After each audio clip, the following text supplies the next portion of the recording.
First of all, I just want to congratulate Coach Burson on a phenomenal career as our men's soccer coach. Steve and Michael and I were just laughing, 43 years. So he's essentially been coaching soccer here at South Carolina pretty much as long as I've been alive. So hopefully I can have the career that he had, which would put me, I think, at age 87. I'd still be coaching here, so that would be phenomenal if that happens that way. But much respect for him. Was a great. Had so much respect for him when I was here before as an assistant coach, and still now. And what a career! Congratulations, and best of luck as they finish up this afternoon as well. Good scrimmage this morning. Good to see some people out there. I know Alshon Jeffrey was over there. It was great to see Alshon. I'm not sure about other former players. Director Fink here runs a tight ship, so I was rushed off the field as soon as the scrimmage was over to make sure I wasn't late for this press conference. But it was great to see Alshon, his second time over here this week. He was over here earlier this week as well, spending some time with us. So love seeing him and some of the other former players, I think, that were out there today. Injury-wise, we got out pretty healthy, nothing major. Sherrod Green, Mo Kaba, and Ortrey were the only guys that have been healthy that weren't able to go today. They've got some things that that nothing serious, nothing that'll keep them out long at all, but just had some minor things that we held those guys out today, and then we had a couple guys, just a couple nicks during the scrimmage, but nothing major. So knock on wood, we've been pretty healthy here this spring, and hopefully we can continue to. Saw some good things out there today. It's been a great week of practice. We practiced Tuesday, Thursday, and Saturday this week, and I feel like we've had our best week of spring these 3 days. Just the competitive spirit and the energy out there all week long has been awesome. The offense had a great day on Tuesday.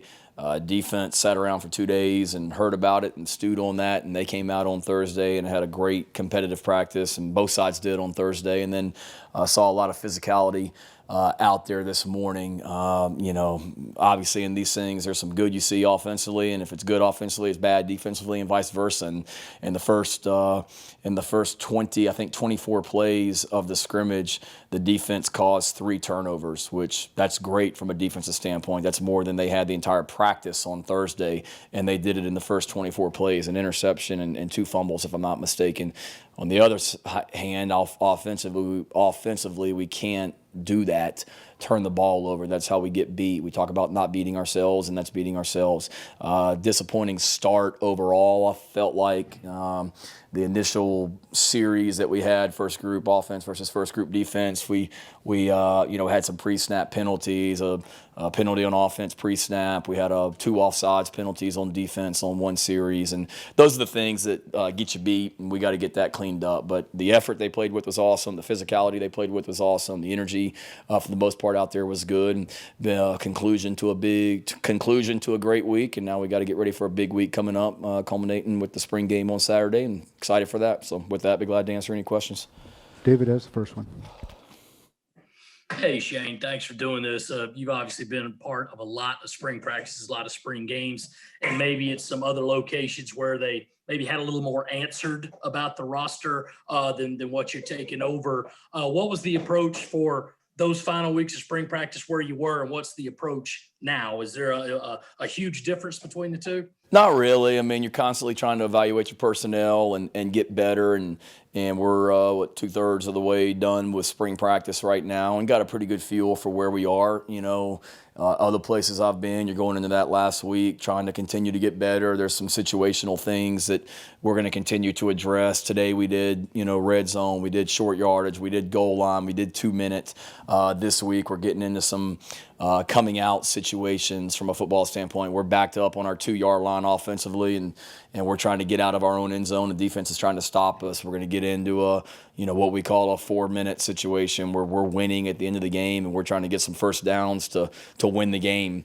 And so there's a lot to accomplish this week from a situational standpoint, but then we've also got to continue to evaluate personnel and figuring out some guys. Can they help us? Can they not help us? And if they can, where? So that'll be a big point of emphasis this week. And we got a ways to go. I mean, we did some good things, but there's a ways to go, and hoping to get some of these guys that have been out, getting them back to be able to do some things. Jalen Dickerson, he was able to get out and do a little bit in practice this week, so that was great to see him back out there and running around.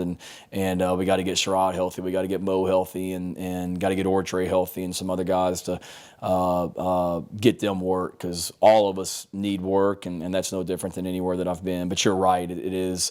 There's a lot of unknowns about our roster, being a new staff coming in, but then you combine that with a lot of those guys that haven't been able to participate this spring to the full extent. Dick Cox. Hi, Shane. Last week you were concerned after the scrimmage about not being able to throw the football down the field like you would like to. Were you able to see any improvements on throwing it down the field today? Not today. Got to get better there. I think we can run the ball pretty well. We can certainly throw the ball, but not nearly enough explosive plays, in my opinion. I mean, give credit to the defense for that as well, but we've got to be able, and it's not just the quarterbacks and the receivers, we got to protect. We're facing some pretty dang good pass rushers on the defensive line and in our front seven, and that's making our offensive line better. So we've certainly got to protect, and then we've got to, execute and being able to convert on those. We had some guys open today. We just got to, convert on it, and that'll come with reps also. Hill.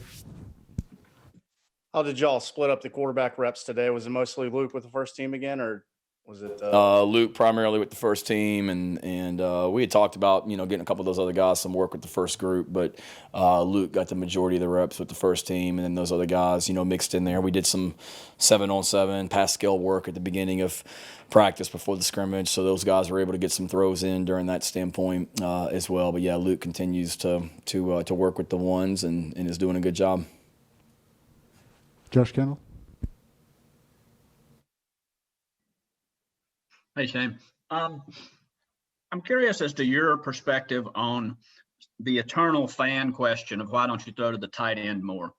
I mean, as a tight end guy or a history with tight ends, what do you think of that question? I think it's universal. I think anywhere I've ever coached, they always want to know why you don't throw to the tight end, and that's Georgia. That's they said they're asking the same thing in Athens. They're asking the same thing when I was at Virginia Tech, probably in different places, and I think that's just kind of a universal answer. I don't know what the strategy was here in the past. I really don't care. We're going to utilize the tight ends here. We have some pretty high-profile tight ends that we're recruiting here at South Carolina that we have been as clear as day about what we're doing with our tight ends in practice and being able to show those guys these are the routes that our tight ends run, these are the things that we ask of our tight ends, these are the catches that the tight ends have made in practice, and a lot of schools can talk about what they're going to do at the tight end. I mean, our plan is to utilize those guys as much as possible, and I was at a place last season where, before we had some injuries, I think 3 of our tight ends that I was coaching at Oklahoma, about halfway through the season at Oklahoma, 3 of those 5 were like our leading receivers at the time. So I love that position. We've got some guys that can certainly produce, but again, it's up to them. I mean, we ain't going to throw the tight ends if they don't know how to line up. We're not going to throw the tight ends if they're not going to be physical and blocking the run game.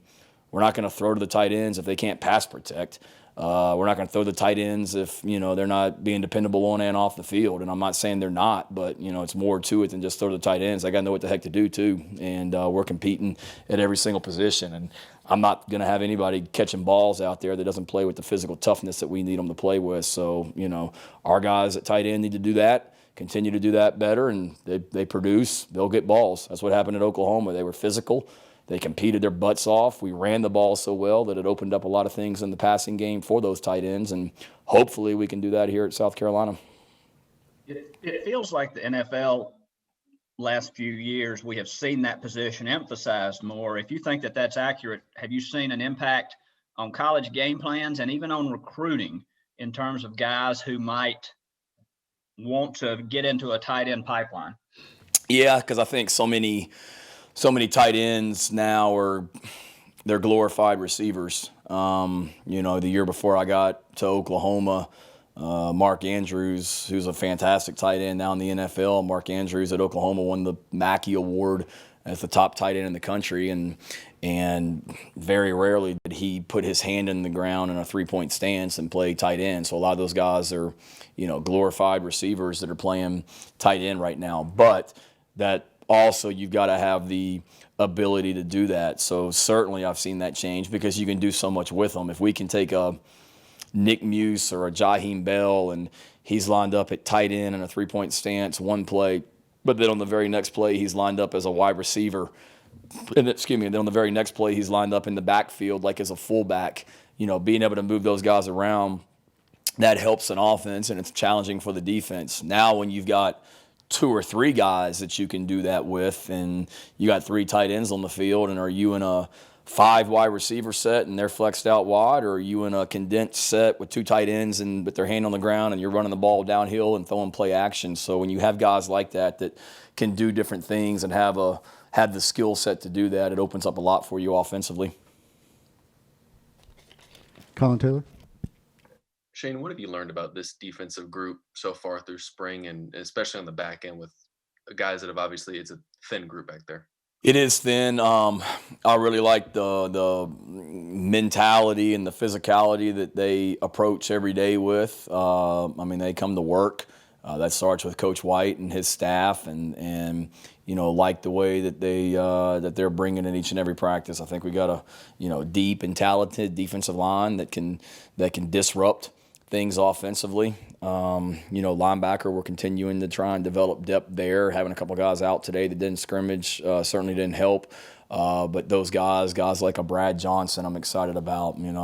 I've heard all about what he was doing as a special teams player before I got here. Well, he's taken a step from a linebacker standpoint from what I've seen during spring practice, doing a great job. He got a great opportunity today with a couple of those guys being out to get the bulk of the reps, along with Debo and some of those other guys. And it's important to them. That's what I like. It's important to them, and they're dependable and consistent.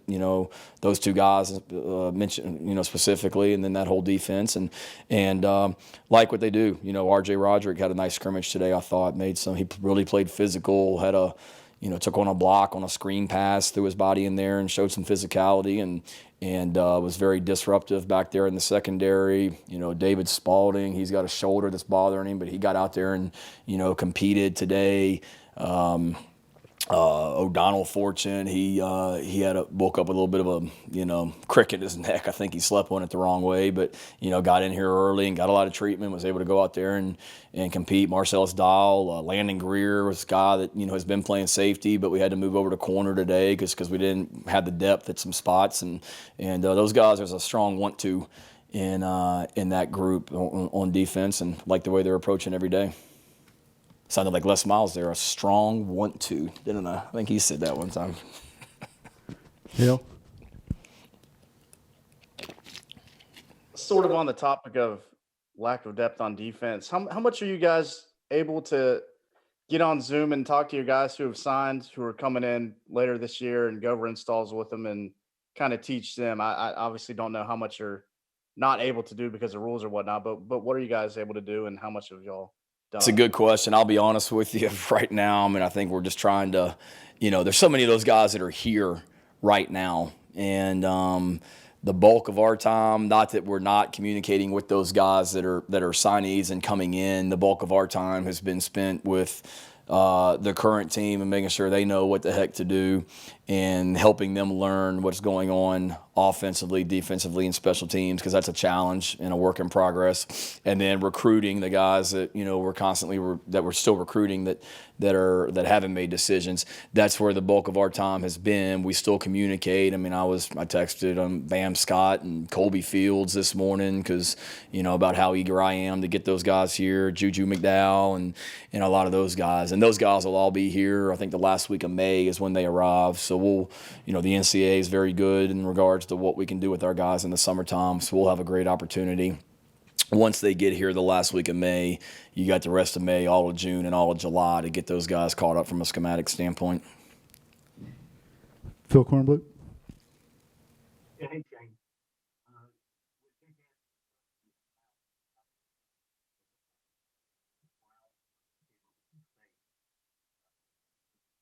We can't hear you. Can't hear you, Phil.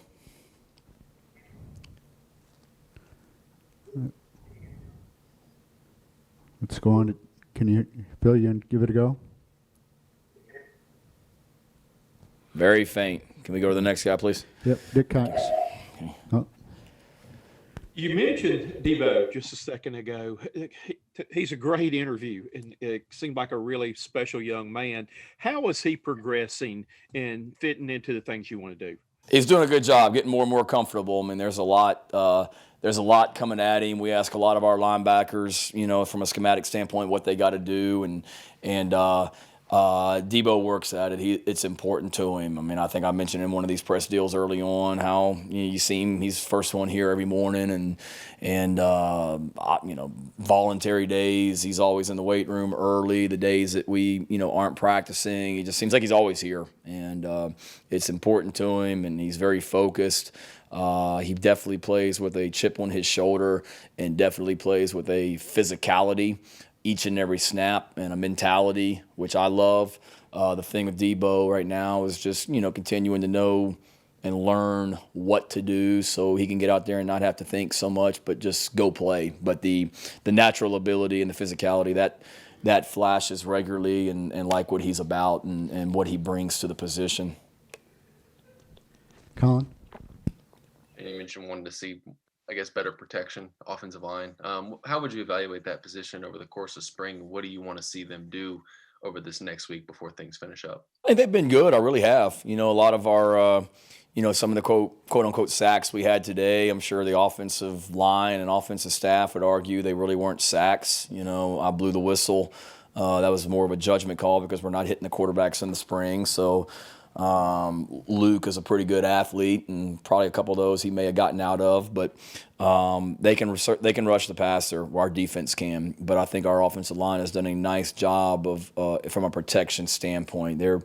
We talked about it in one of our team meetings the other day, the way we're competing, how we're making each other better, the wide receivers and the defensive backs each day in practice, the running backs and the linebackers, the O-line and the D-line.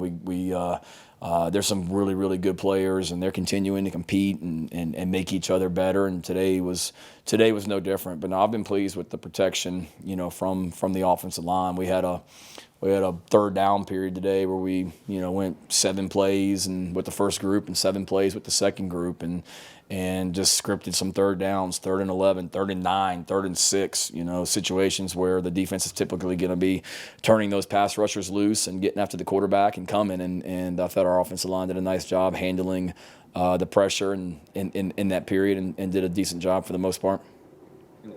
Colton's obviously a guy that got some praise earlier in spring about his ability to pick up the playbook. What have you seen from him over the last couple weeks of spring, and how he's been able to manage his first real taste of college football? I think Colton's done a nice job. He's he's got natural arm talent. He can throw the football, and that's obvious. And with him, it's not. It's not every play is 7-on-7 where you can just drop back with no pass rush and sit back there for 5 seconds and throw the football. That's not real football.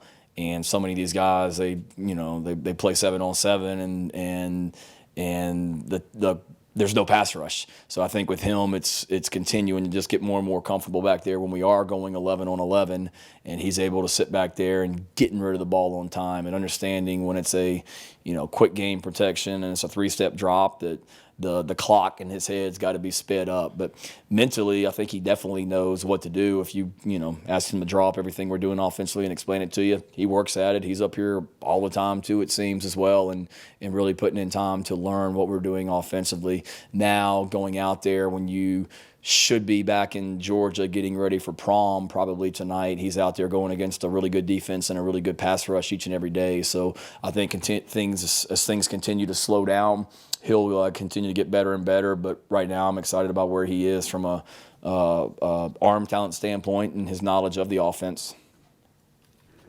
Lou Bijak? Coach, what did you see from running backs today, and how impressed have you been with Zaquandre White during the spring? Very. Zaquandre just seems like he always makes plays whenever he's out there. And I think I mentioned it before, the energy that he brings every day, the mentality, I love it. He just comes to compete and just comes to work. And he did some nice things. He he did some nice things today down on the goal line. He had a nice run, kind of bounced it and broke contain and made a nice play down there on the goal line and runs hard. We've made a big point of emphasis with him with ball security and holding on to the football. And for the most part, he's been better there. Kevin had some nice runs today, some good downhill runs, and showed some physicality. And those two guys did a good job. Rashad Amos was in there on some short yardage situations and got in there and battled as well. But like those two guys right there, Zaquandre and Kevin, and the way they're working right now. We'll try Phil one more time. Hey, can you hear me now, Coach? Yes, sir. All right. I'm on a backup computer, so I apologize.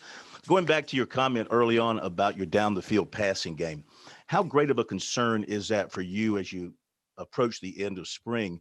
Do you feel it can be fixed, or are you going to have to adjust your offensive thinking when you go into August drills? No, I don't think so. I mean, it's not like we sit there and we can't get a pass off and we don't have receivers that can get downfield. I mean, we've got opportunities to make plays downfield. And I don't mean that we haven't. Obviously, I came from an offense at Oklahoma the last few years where, we set records every week from an explosive standpoint when you got guys like Kyler Murray and CeeDee Lamb and some of the guys that we had out there. So maybe I'm spoiled, but there's no question to win football games, we've got to be able to create explosive plays offensively, and we've got to prevent them defensively. And statistically, in 2020, if you look nationally, statistically, we, meaning South Carolina, was near the bottom in both those categories nationally, and that's been a big point of emphasis with us, not giving them up defensively and creating them